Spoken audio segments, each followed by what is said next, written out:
Ikaw naman. Ito. Yun, para hindi malaman ng iba, tatanong mo.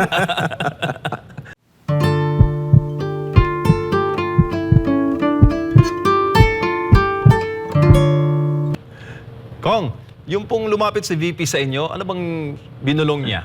Ang ganda ng ngiti ni VP eh.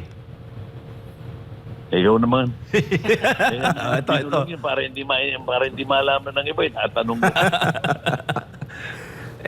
Siyempre, viral na viral din yun, Kong, sa social media. Dalawa lang nilapitan niya partner eh. Pero ang nabanggit niya is kumbaga kaya parang sinabi niya sa press ko na parang kumbaga wag nang kaya ko na to. Parang ganun yung sinabi niya sa press ko kung ano yung binulong niya kay dating President GMA at sa inyo po, Congressman. Bahala na kayong mag-conclude doon, pero ako hindi po pwedeng sabihin sa inyo kung ano binulong niya sa akin.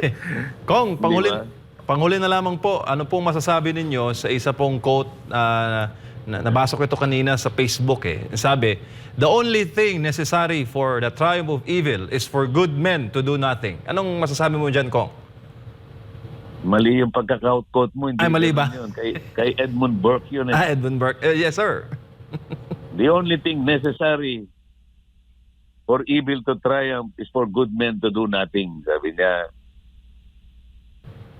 Yun po ba ay applicable sa inyo pong mga kinaharap ngayon sa mababang kapulungan?